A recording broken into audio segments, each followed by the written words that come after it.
Hello everyone and welcome to the Dyslexia Life Hacks Show. I'm your host Matthew Head, and on today's episode we're talking to Dr. Deborah Leveroy. She's the Neurodiversity and Inclusion Lead at Dyslexia Box. She has a background in acting and coaching. She's also got a PHD in philosophy, so there's going to be plenty to talk about in this episode. I will post links to some of the things we talk about in the show notes, which will be available at dyslexialifehacks.com/podcast. Welcome to the show, Deborah. Hi, Matthew. Thanks for having me. That's no problem at all. I thought where I wanted to start off with is I've got the note that you spent 7 years as an actor. How did you find that and how did you get into acting? Well, that's a good question to start with. How did I get into it? It was something I always wanted to do, but kind of secretly wanted to do as a child. I was quite shy and wasn't the sort of person that was at the front of the class and, that kind of thing. So it was sort of something I was always wanted to do. And I kind of, because I was, I guess, it was something that I think scared me. So it was something I decided I was going to do. And I applied for drama school, went to drama school, and it was brilliant. It's such a luxury to kind of spend time exploring other worlds and other characters and plays and all of that stuff. And I loved it. It was great. Yeah. So did you pick that up as a young age and then apply for drama school post your sort of GCSEs level? No, I didn't really do much as a kind of teenager. I did English A-level, and I was lucky enough to get into uni, and I did an English degree as a kind of, I guess, a safety thing. My thinking was, well, I should sort of have something else other than, kind of performing arts. So I went to university, and I did actually, it was at uni, I joined the Drama Society, and I did a couple of plays and I directed a play. And then I applied to drama school. So that was after uni. So it was like a postgrad after my degree. Yeah. And what's your sort of favourite thing to play? Are you more into serious drama or are you more into musical shows? Oh, yeah. No, not musicals. No, I love musicals, don't get me wrong. And I sort of drive my partner and kids mad with singing like Joseph and his amazing Technicolor Dreamcoat. Or mainly my partner because he doesn't like Andrew Lloyd Webber. But no, not musicals. I don't know.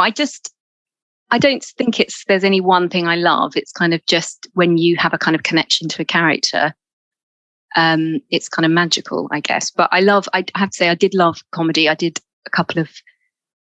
played Harriet Smith once from Jane Austen's Emma, and she's kind of this orphan sort of quirky girl. And she was quite fun.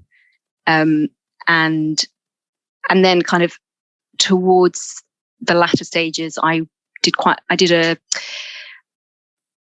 did some work on a play called The Container, which was about refugees and asylum seekers.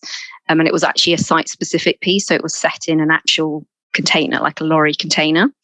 And I played and we had an audience of 15.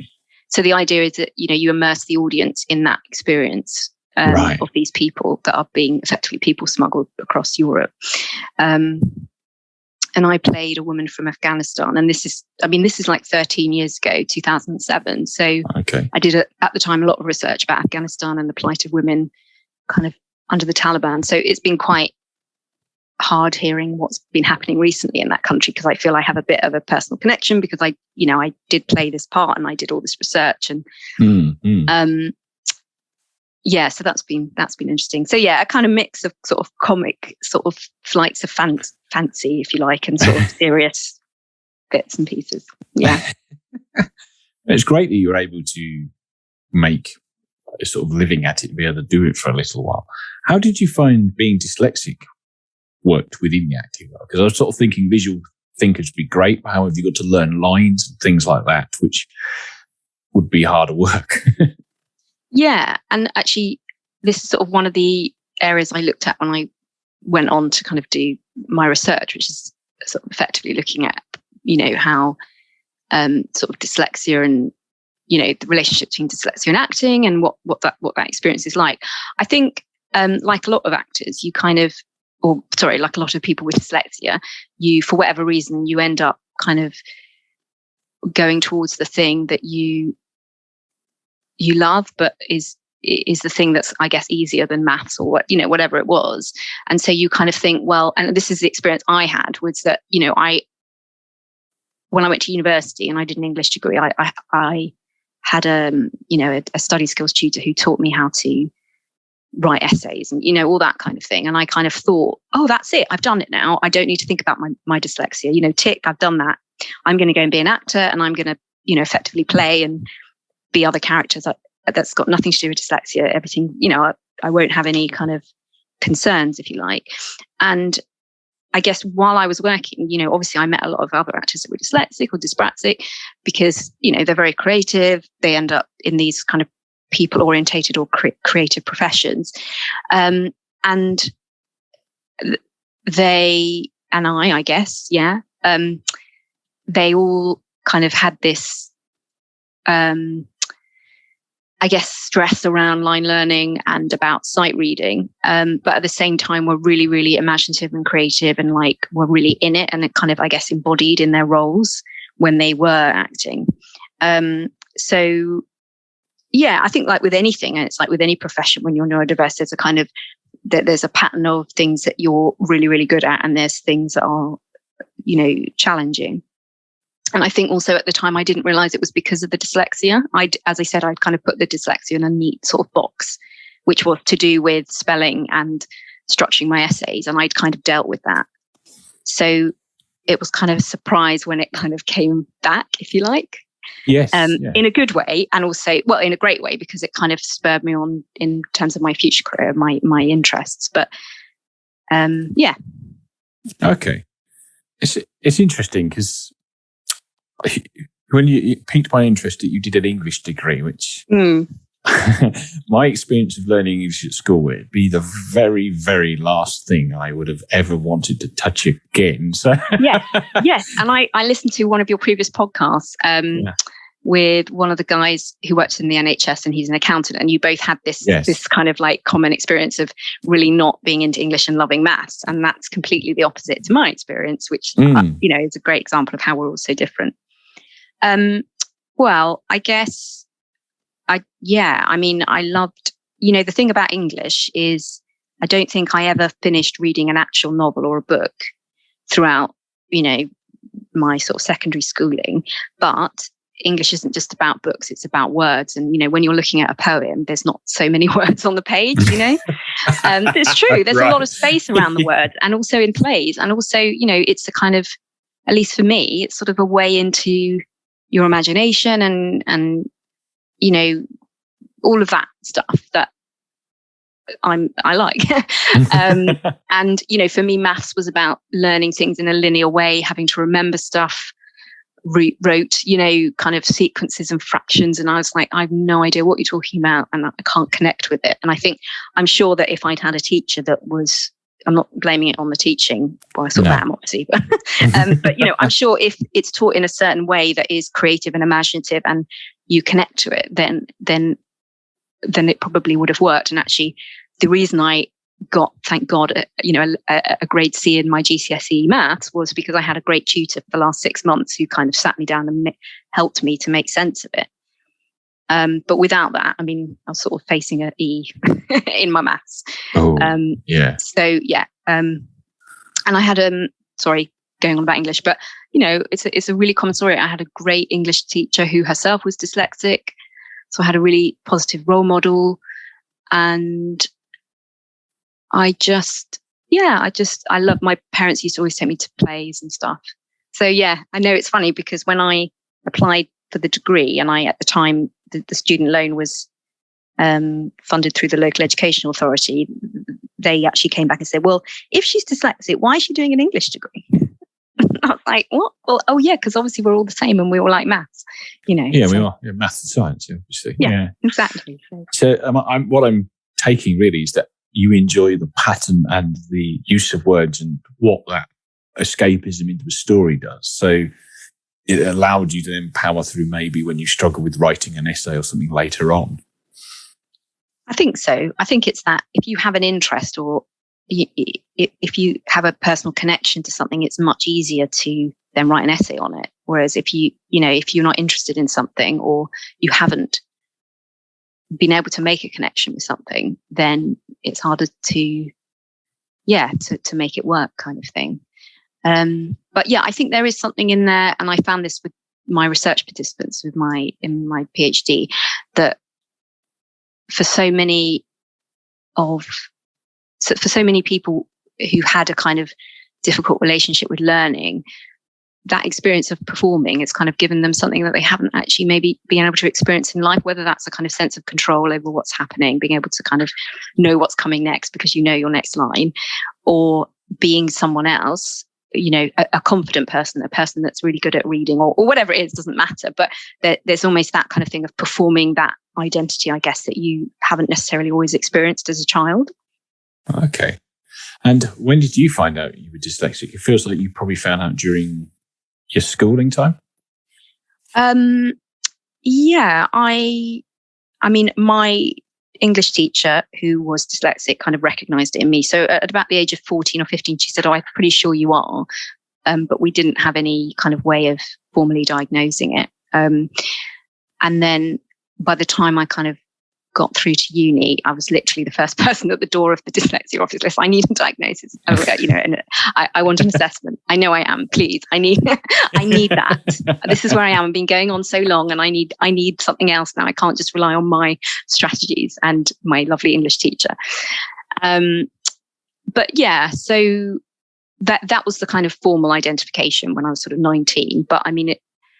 And then when I went back to uni to do my PhD, I had another kind of formal diagnosis process, which was more all-encompassing. So with that, it wasn't just dyslexia. So then what was interesting is that it showed up that I had dyspraxia and visual stress, which actually made more sense of my experiences than the dyslexia. Because as you say, I was quite good at learning how to write an essay in the end, by the time I'd done it enough times.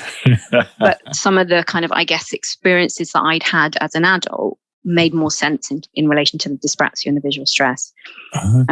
So it sort of helped for things to sort of click into place a little bit. So when you found out in your first run at uni and you got formally statemented with dyslexia, did you start using any of the tools through university? What kind of things did you then put in place to help you through your degree?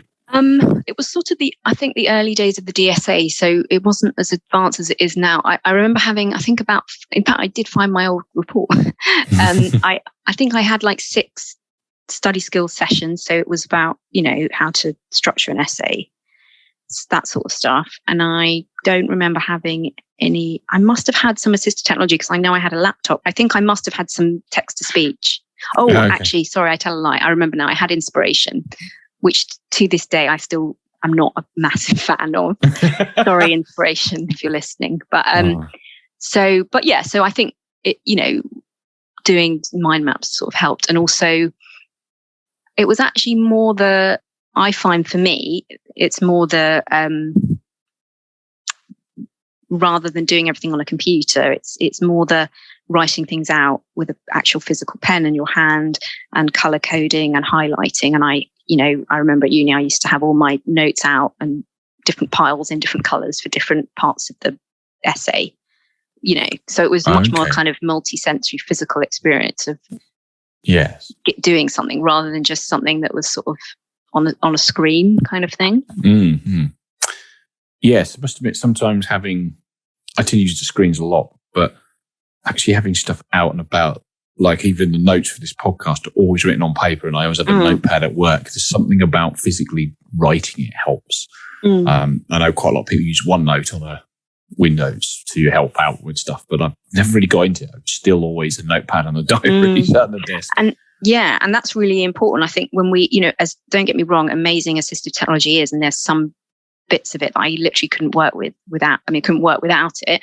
But actually, if your instinct is to use pen and paper, there's a reason for that. And, whether it's because you need to kind of embody that learning process through, writing is a physical act. You're using your pen, it's part of your body. And that helps you to make meaning out of whatever you're doing and helps you with your memory, all of that stuff. And often we're really quick to use technology. In my experience, obviously it's amazing, but sometimes it can actually, it can kind of distance you from the task in a way. Yes. Yeah. I think I know what you mean. It's something about just the tactile experience of things versus stuff on a computer screen. I can't quite describe it, but there is something about that. Like work as an engineer, you can check drawings on a computer screen all day long, but there's something about printing them off, and I color code highlights and stuff I need to change, stuff that has been changed, stuff that's been approved, and things like that. It's just that kind of physical, even the drawing in front of you really helps out. Yeah.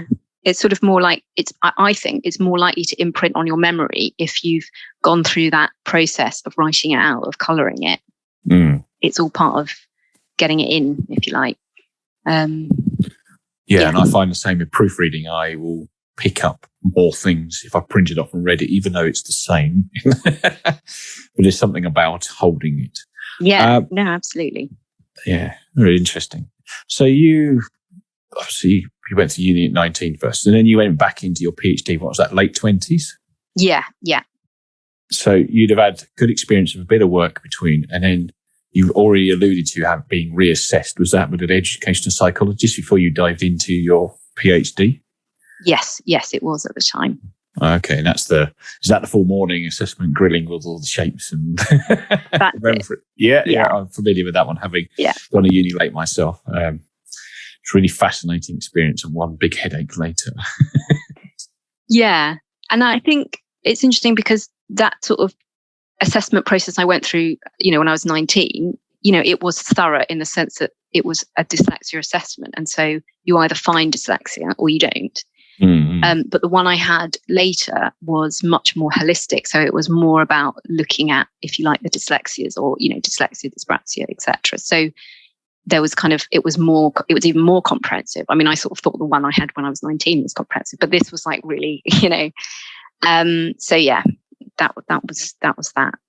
Did you find, I found out that I got assessed at 6, so I didn't have a memory of being assessed until I got assessed at 25 for university.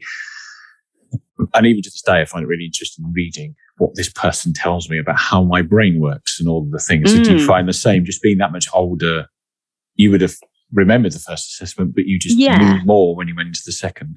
Yeah, I think it was like one of those aha moments that you have where things start to sort of make more sense, because it wasn't just about, I have a label, this is what it means, I've worked on that, it's, etc. It was much more about how you process information. And I found that so interesting. And it kind of started my whole research, really, that, dyslexia or whatever dyspraxia, neurodiversity is not a thing that's fixed. It's about how you process information. And having worked as an actor, acting is a process. There's sort of, all different processes. But I was sort of so interested then in how these two things that were seemingly separate were kind of interrelated.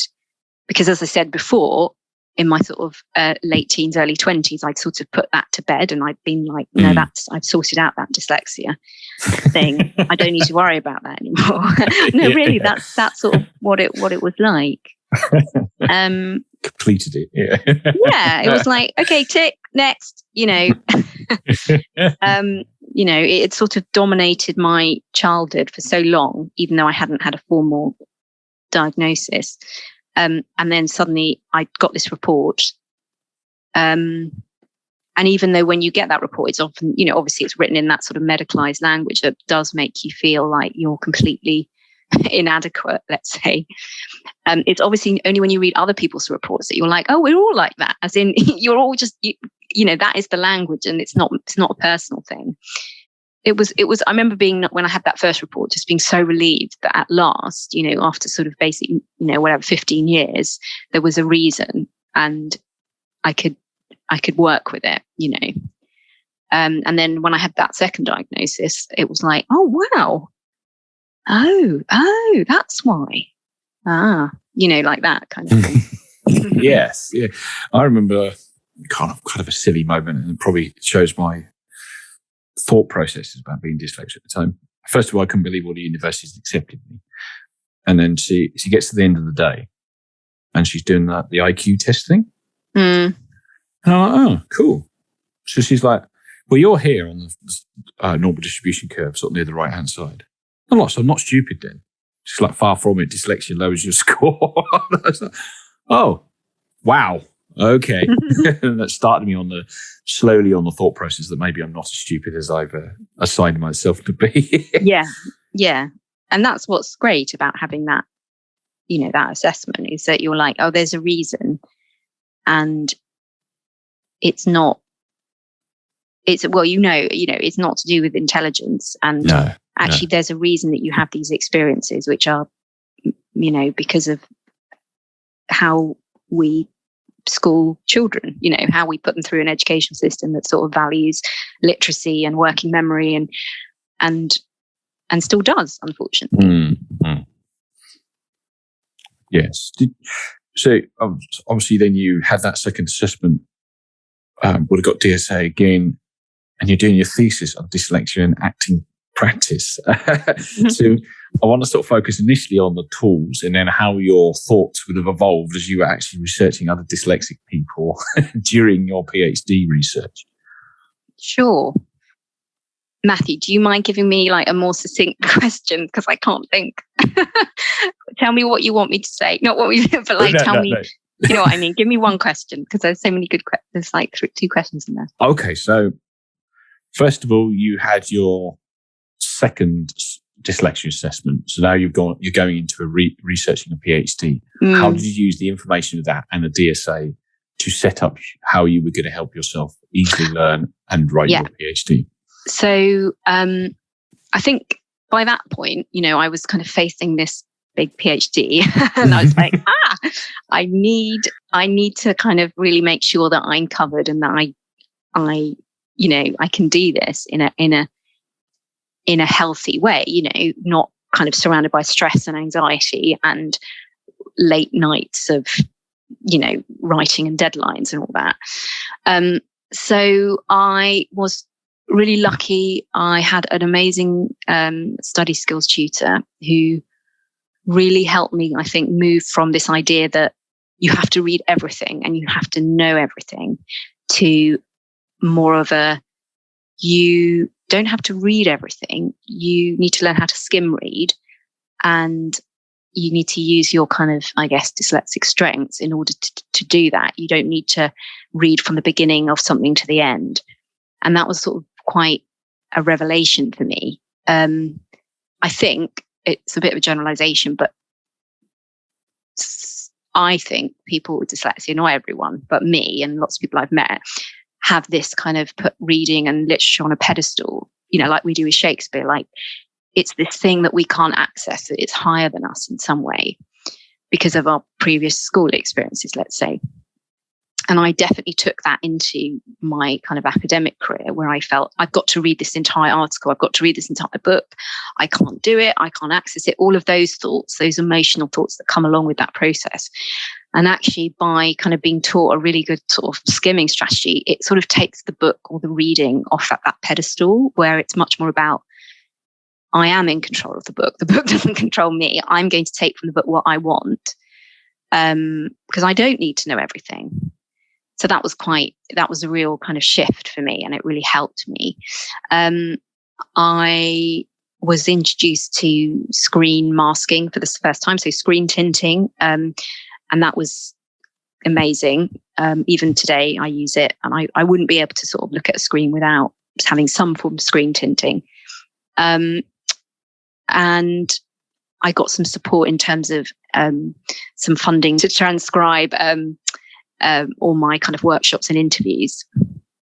So that was really useful, because otherwise you'd basically spend your whole time transcribing, and that would you could do a kind of PhD in transcribing before you actually got to your actual research. I see. Yes. Yeah. So the DSA were amazing. They basically funded someone to transcribe all my interviews, all my, workshops and stuff. And then I could take that kind of raw data, if you like, and kind of, start making sense of it. And also MindView. I mean, MindView is like amazing. I basically wrote my whole PhD on MindView, which I do prefer to inspiration. I am showing a preference, but there we go. It was great because, you're not sort of faced with that empty page, where you have to start from the beginning. You're just sort of faced with plonking ideas on a page and adding to it. And then eventually you get to export it into a Word document and you have a linear document and you're like, wow, I did that. I don't know how I did it, but it's amazing. Aren't I clever? So you have all those experiences and feelings. You're like, I can do this, and that's what you kind of need. I guess, that's sort of what I used through that process in terms of the DSA. So without the DSA, I wouldn't have been able to do a PhD. There's no doubt about that at all. How did the idea of even partaking in the PhD come about? What sort of led you down that road? So I think that, with me, and I think this is true with other people, when you're told you can't do something, that you just keep trying. So I never thought I'd go to uni. I was, for my mocks, I was getting, E's and D's. I was in the bottom set for basically everything apart from English. I thought I might go to college. Then I managed to scrape through my GCSEs. I got my A levels. Suddenly I ended up at uni, and so it's just seeing how far you can push the boundaries, I guess. And also, I think, doing a PhD is a big thing. And it's something I guess I thought I couldn't do. And, it's something other, isn't it? You're thinking, can I do that? That's something that other people do. And then in terms of where I got the idea, it was working in the profession. So it was very much a PhD based on my practice and my experience and talking to other actors and just seeing that there was a kind of, I guess, a gap in the training. There's a lot of really amazing acting tutors who work on voice and text and monologues and audition techniques. This is at the time. And there was a load of really, really good kind of dyslexia tutors or study skills tutors, but there wasn't really a link. There wasn't much going on in the middle, if you like. They weren't really connecting. So I was just so interested in what does that mean? What does that look like?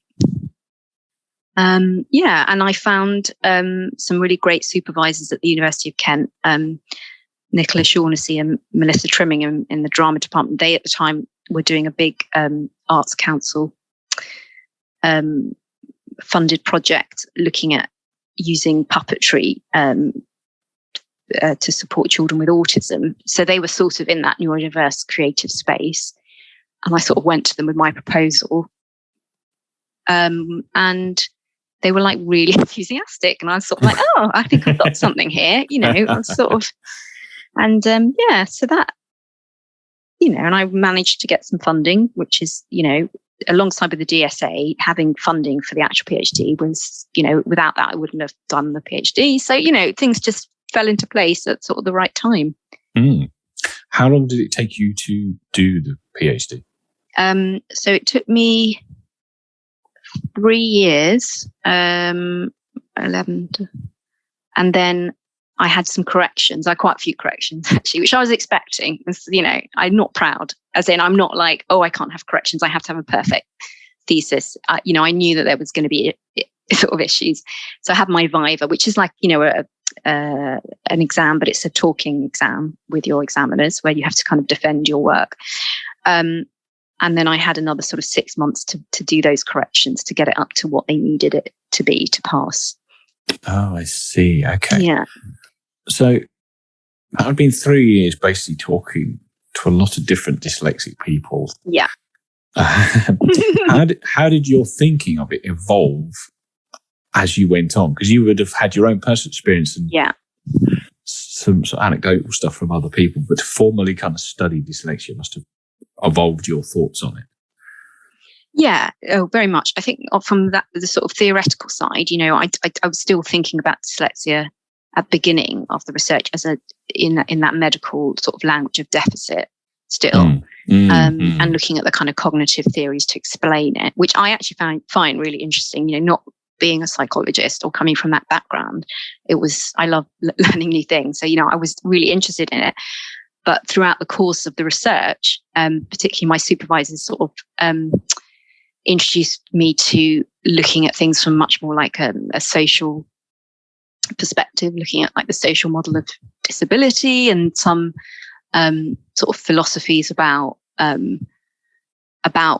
how we often, when we talk about, let's say, dyslexia or a condition, what happens in that process is that you're medicalizing that individual and you're kind of making them passive because you're doing something to them, like whether you're giving them an intervention or medicine or whatever it is. Whereas there's in this kind of philosophy drama perspective, there's this theory and it's called phenomenology, and it's basically about how you look at people's individual perceptions and their experience of being in the world as valid in themselves, it's not just about medicalizing somebody. So it was very much moving from that kind of, I guess, medical language and deficit theory to much more about people's embodied experiences and individual perceptions. And there hasn't still been that much published research about the kind of social, looking at dyslexia from a sociological perspective or an embodied perspective. It's still much more about, neurocognition and the brain and how it functions and how that affects people, but not necessarily about individual perceptions and about, the interaction with the environment and stuff. So I got more into that side of things, which was really interesting. And obviously it being in a drama department, it's all about the body because acting is a physical thing. It's not just in the brain. So it sort of fits quite nicely in that discipline. And then in terms of I spent a lot of time talking to people, listening to people, which I think is something I think I'm quite good at listening. It's quite a crucial part of my job, is listening. I think, a lot of the stories or the sort of narrative is about the reason why you become an actor. And a lot of it is about what we sort of talked about. It's about moving from an identity of being kind of other. So of being someone that can't do something or has difficulty in school or can't access text, to somebody that is on stage and feels something that they don't feel in life, whether that's confidence or, they feel in control or whatever it was. So there was all that kind of narrative around transforming their self-concept, I guess, in a really, really positive way. And also, I think in terms of the sort of idiosyncratic and all the such interesting strategies they developed themselves to kind of get to where they were, which were kind of, I guess, outside of what they were necessarily being taught at drama school. There was a lot of, I can give you a couple more anecdotes if you want, but there was just a lot of vivid descriptions of their process and their experiences. And it's, effectively it's storytelling, just like a play. I found it so fascinating. How did you find it comparing to your experiences? Did it enhance your sort of thoughts of your own dyslexic brain? It was interesting because a lot of them, in fact, the majority, I mean, again, I only did a small scale study. I think I had about 30 participants. So I can't, I'm not saying this is, we can talk about everybody, but I'd say the majority of my participants talked about having difficulty with a particular technique, an acting technique that's used quite often, and they didn't like it. And I could totally understand, not they didn't like it, but they just couldn't access it. And which was so interesting because that was completely the opposite of my experience, because I love that technique and it helped me. So right. In that experience, obviously I'm not, in that moment, I'm thinking, oh, that's, even though, and that's in a way also it's slightly contradictory, because in an article I published, it's all about this technique. And the technique, I'll give you a really brief thing, is called actioning the text, which is basically in every interaction you have. So say say my line to you, you're my scene partner, Matthew, and my line is, don't do that. And the action I'm playing, which is kind of like the verb, they call it, just like, in school.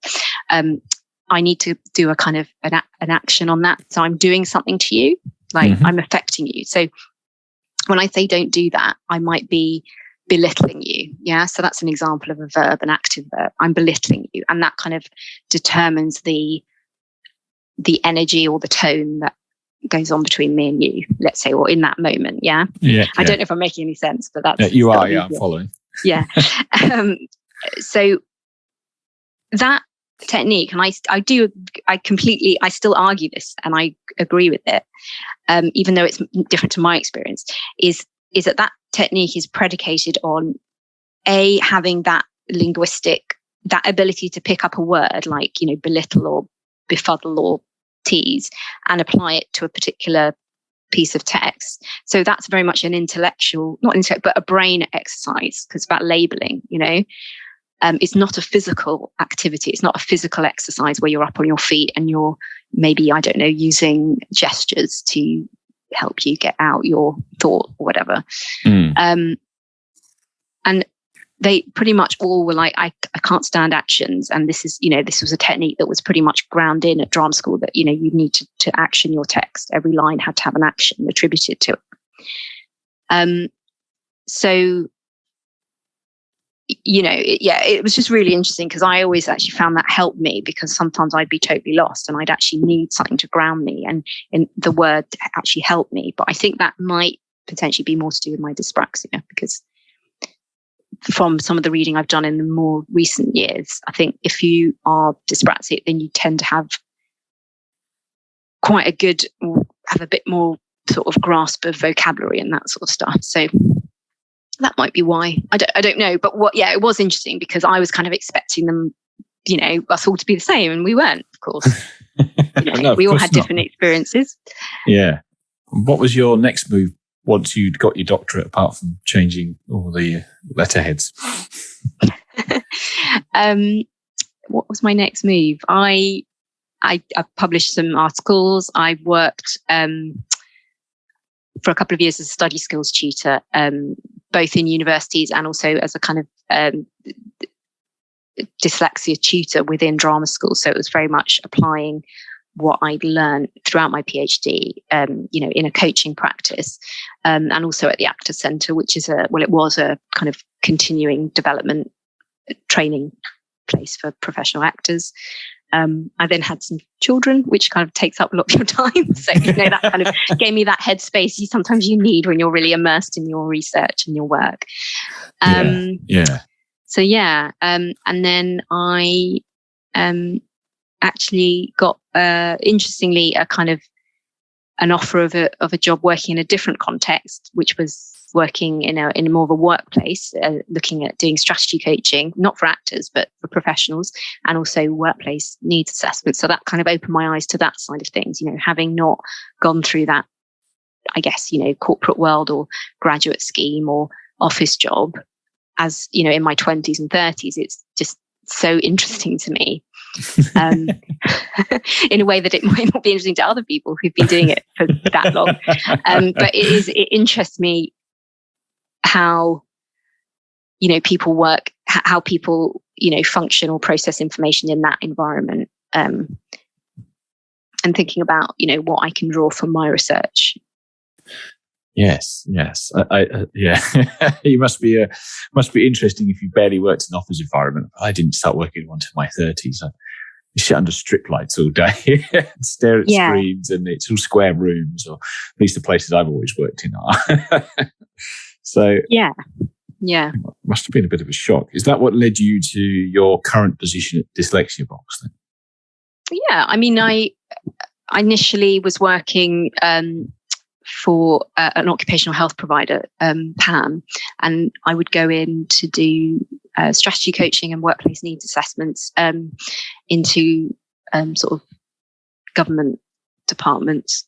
And also, I think, the thing is that, I don't know if you find this, but I think people, again, I know everything I say, I feel like I have to sort of qualify it because it sounds like a massive generalization, but I do think that people with dyslexia, they sort of pick up information from all different random sources, and they're really good at, they're quite nosy because they like knowing new things. And I just that's what I loved about strategy coaching and workplace needs assessments when you were face to face, because you would go into all these like workplaces that you wouldn't necessarily have access to. So I was going into like the Cabinet Office and the Department for Work and Pensions and, all this. Okay. It was just really... Is it all wood cladded?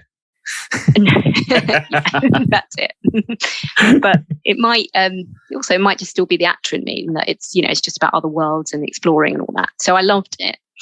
And then I got a role working for Remploy, who have a contract with the BBC. So I did workplace assessments for BBC employees, which by that point we were in the pandemic, so it was all remote delivery. And then from there, that's where I've kind of ended up at Dyslexia Box, which is since last year May I've been with them. So yeah, that's my journey. So can you give us a quick sort of elevator pitch on what Dyslexia Box is? Yeah, absolutely. So we're a workplace adjustment provider. So we provide assessments, assistive technology, training and coaching, and technical support. And on top of that, we run a number of initiatives to kind of support people in the workplace and also stakeholders. So, for example, we have really good relationships with Access to Work assessors, and we run a monthly kind of drop-in session for them. Often as a workplace assessor, I've been one.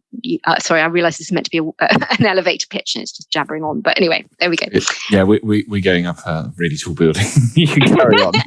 Anyway, so yeah, we run a number of of initiatives to sort of support our stakeholders and our clients. So sort of drop-in sessions for Access to Work assessors, and we've also started offering a HR neurodiversity clinic. So this is for HR professionals or line managers to come and have a conversation about employees in the workplace, how to make the environment more inclusive, all of those sorts of things.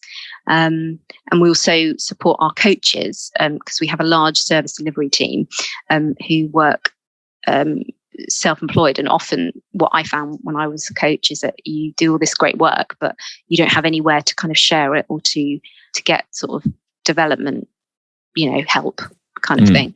So yeah, it's an opportunity for coaches to come, and we do sort of troubleshooting from any issues they might have with a client, sharing what's happened, looking at sort of training opportunities, all that sort of stuff. So yeah, we do a number of things. We're also a founding organisation of the Dyslexia Show and the lead sponsor of the workplace area. So we work a lot with Aaron Smith, and we'll be there, which I think you will be as well, Matt, at the Dyslexia Show at the end of March. That's us. Yeah, it's going to be my first time not talking into a webcam, which is going to be interesting. Oh yes. That's going to be a bit of a milestone.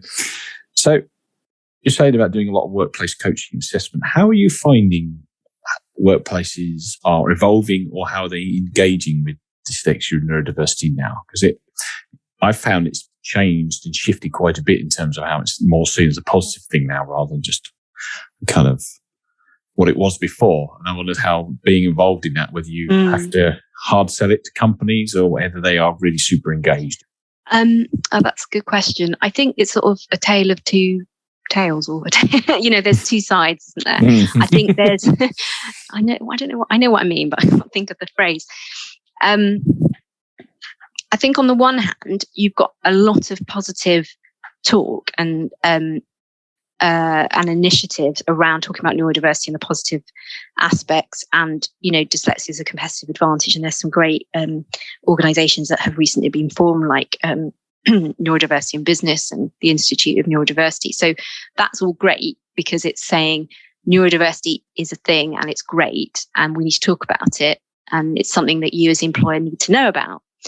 And I think pretty much, a lot of people, a lot of HR managers or line managers, yes, they have experience of neurodiversity through maybe a child or a friend, or, et cetera, et cetera. So it's something that is becoming easier to talk about. I don't know if it's easier to disclose, and I'd like to think that all that work is making it easier to disclose. I think, we're in our work is about supporting people through that workplace adjustments process.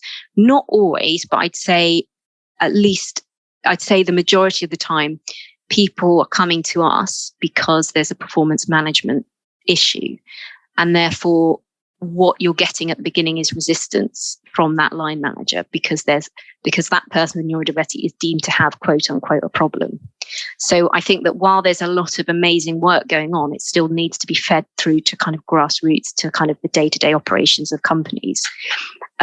Because not everybody has a massive budget like, Ernest Young with the Neurodiversity Excellence Forum or whatever, They get mentioned a lot in this podcast.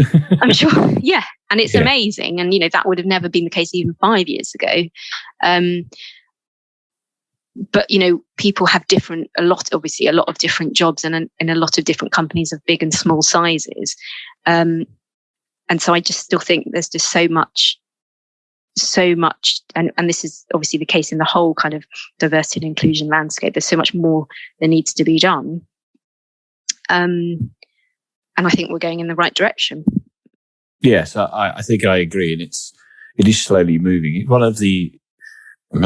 It's interesting now because I apply for a job and it's sat on my CV that I do this podcast and run a website. So I will get asked in an interview, and it's really interesting hearing how people are different now compared to 10 years ago.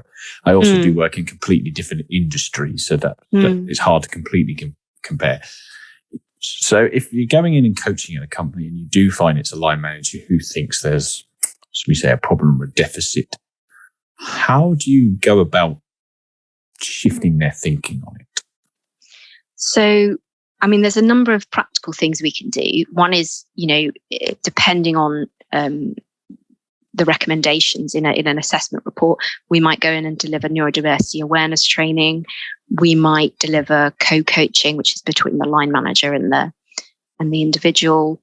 We might, invite them to events, like we did recently, where we're talking about neurodiversity, what it is, the positive aspects, what it can bring to your business. It's hard because I think a lot of the barriers that people experience they're outside of themselves. So there are things that actually are systemic in that organization. And therefore I can do a report and I can make recommendations for that individual to change how they do things, to change how that line manager or the team does it. But without someone saying yes or pushing that button to make change, there's only so much, I think, sometimes it can be achieved. And then it's a case of when you're supporting an employee, are you supporting them, which often, maybe a strategy coach might help them with, looking at what are the other options in terms of a role that's more suited to them, either within that company or somewhere else, self-employment opportunities, all these new, the internet has kind of created this amazing space where people can make their own work and their own business models. And, there's an argument that is really, really well suited to people with neurodiversity. That's sort of reflected in the amount of entrepreneurs with dyslexia. Mm-hmm. So yeah, sort of a lot of different stuff going on. Yes, yeah. And it's great that there's organisations that help that. Do you find any particular industries more turned on or more certain departments to it than others? Or is there no kind of correlation there? I think on the whole, HR was becoming more turned on to it because it's becoming a part of that inclusion and diversity agenda. And that's a big, and D&I sits within the HR departments. So there's a lot of buy-in from HR in terms of supporting employees, wanting to know more about it, and that's sort of the first stage, is having people that actually really want to know, and it's great. And also creating, employee resource groups for, people to come together and talk about how they work. I think it's so hard to say one industry over another. I can't answer that. I'd love to, but I'm sure there's some research that probably, or maybe there will be some research in the future, but I can't say definite one or the other. I think it's just it's a mixed picture. Yes, yeah. I was wondering, my gut feeling on it was it'd be all the STEM industries, just because they may have more neurodiverse people in it. I was curious to see if that was kind of coming out at your end, but you being a dyslexic person or a neurodiverse person who doesn't necessarily like STEM is interesting in the first place. I know. I knew you picked that up. Yeah, I know. It's not that I don't like it, but yeah. So, one thing I wanted you to ask is, obviously you've got a big background in acting, and now you work more as a kind of coach into the corporate world. How are you using the skills gained from the acting side of it to help with this job? And you sort of managing to bolt the two together? I try to. I think obviously having that background, and also, having had a study skills tutor for myself, a lot of strategies can be quite sort of sitting down, thinking, writing stuff. So I do try to make it as kind of grounded or physical as possible, which I think helps, particularly with people with sort of sensory overload, ADHD, dyslexia, dyspraxia, etc. So I guess like some of the stuff I use would be stuff I might use if I was doing like a warm up in an acting workshop. Stuff like, I think often, that experience of being neurodiverse in a workplace, there's often a sort of stress that comes with that. So I try and work sort of physically, like through the body. So like one thing I might ask that client to do is actually to take their shoes off, so that, they are actually having a physical connection with the ground. So it's not just, always having shoes kind of thing. And just walk around the space with their with their socks or not with their socks. So it's just about trying to ground them through their feet. And also looking at where you've got stress or anxiety, encouraging them, working with them to do a kind of body audit. So this is like thinking about, well, where do you hold stress in your body? Because often, say we're going into a presentation or a meeting, we're worried about something. Stress, we know, has an impact on our working memory. So how can we reduce our stress levels? So it's very much, instead of thinking about stress as an intellectual thing, I need to de-stress, it's how can we, so it's basically using the body to reduce our stress levels. So we might do some what we call, I guess, physical freeing exercises. So often we hold stress. It might be in the shoulders or the jaw. So sort of tensing those areas and releasing them, so that you're getting that physical sense of release in your body. We might also do some like mindfulness exercises where you're asking them to focus on specific things. So like there's this really great exercise called the 5 senses exercise, where you ask the client to focus on their breathing, and then you ask them to kind of name 3 things that they see.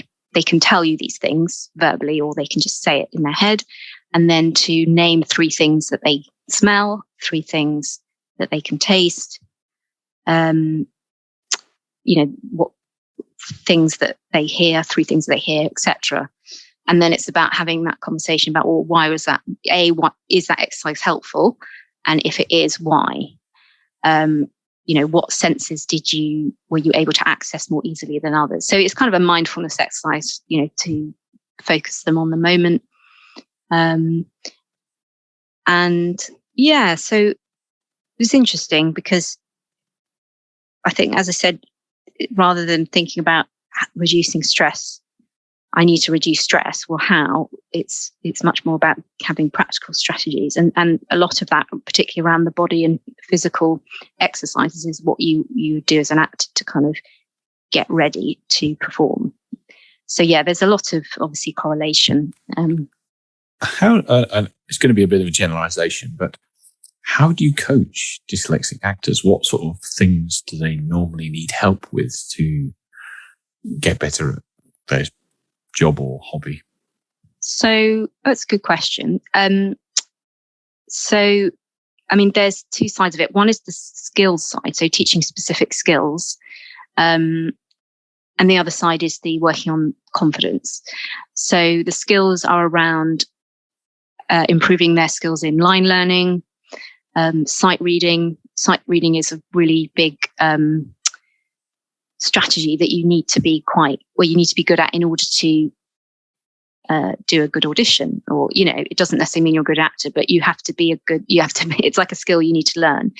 And frequently, or these days, actually, even at the point of a casting, it's considered to be better to be off book. So to have already learned your lines. So that has, potential challenges.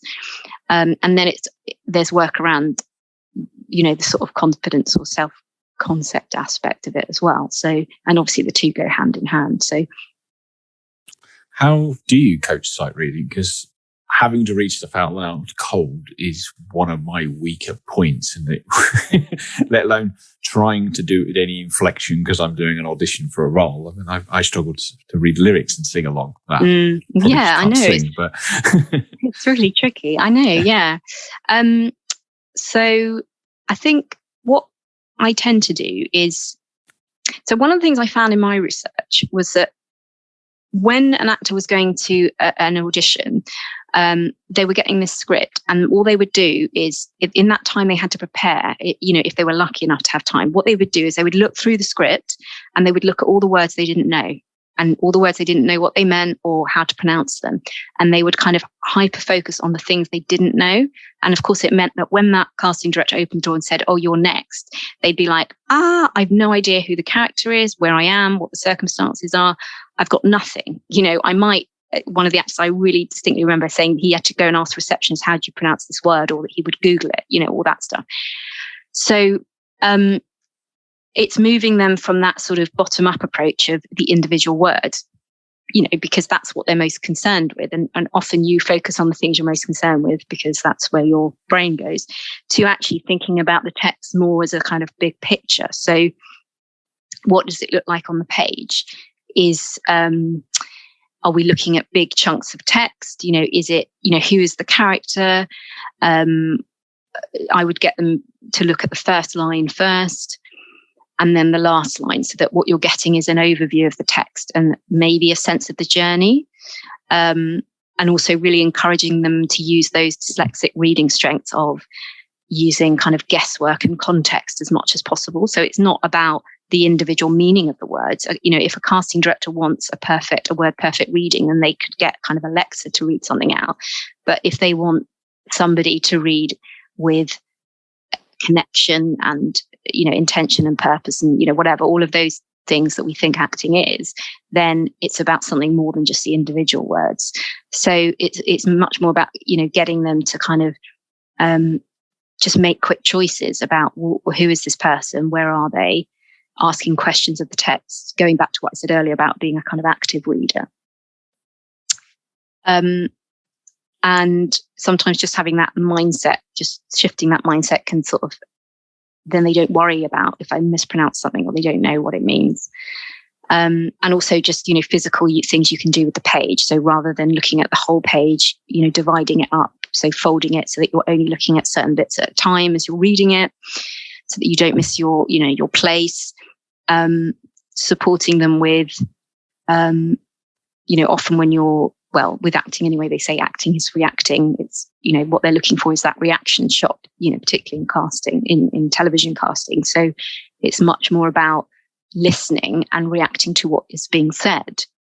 And actually, there's no rush to come in with the next line and for it to be perfect. It's better if you let that line settle and you give yourself that space to come back with that line. And if you don't know the line or you're confused, just make it part of the character. Characters are just people like us. Oh yeah, so it's all really interesting stuff because it does leave me. I'm thinking about it. Like, actually, you're totally right that you could just get a virtual assistant to read it word for word perfectly, but that's not really what the caster is looking for. And actually shaking people's mind out of that. I imagine it's a different animal when you get to the point where you've got the script and now you're having to talk it out loud once you've got the job and you're doing the scene, because that now needs the right words. Yeah. And I think, often, at least it used to be the case, I think it is changing now, but, the first day of rehearsal would always be it would be a read through, which would literally be sitting around, on a chair in a circle, and you would read out the script. And that's something that has been the source of a lot of anxiety over not being able to pronounce things, or not, or reading out loud, because it goes back to that experience of being in school and, the teacher saying, can you read this out loud? And you can't. That is changing now, and they're thinking about, well, how, does that really help? What does that do? Do we really need to have a read through at the beginning? Can we do things in different ways? Which I guess is, part of what my research was about, and other people's research is about, what is good practice in that context, in that context of, training, acting training, or the industry. Do you need to do it this way? And it's the same in any job. Just because things are always done this way, you have a process or you have a workflow. Why? As in, can you not change things?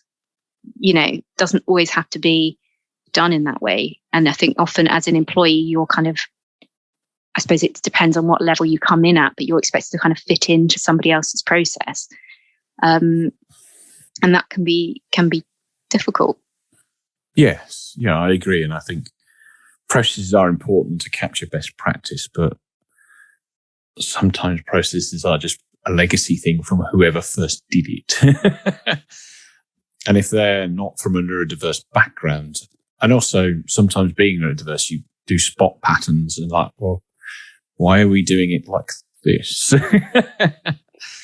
Yeah, exactly. Because often you can sort of see what's, the bigger picture. And, the sort of, old adage that, what's good for dyslexia or neurodiversity, without wanting to lump everyone together, but is good for everybody, as in, it might be that if we change, hopefully if you change things in certain ways, it could benefit everybody, whether you're neurodiverse or not. Why wouldn't you want to do that? Yeah, I think I completely agree with you there. And the simple example is all the assistive technology that comes out, that it's just normal stuff now, like having a button to close the boot on your car and things like that. Yes, exactly. Yeah. Okay, so I'm going to start rounding the podcast down now. You've alluded to listening to previous episodes. You might know all the rapid fire questions already. So, question number 1. They don't need rapid fire answers for you, by the way. Is what prejudice would you have had about dyslexia that has been proven wrong? That it's just to do with spelling and writing an essay. Yes. Yeah. If an alien come down and asked you what dyslexia was, how would you describe it to them? That it's a way of processing information, sort of like a learning style, but not fixed. It can change. Yes. And the last one of the podcast, as this is the Dyslexia Life Hacks Show, do you have any good dyslexia life hacks?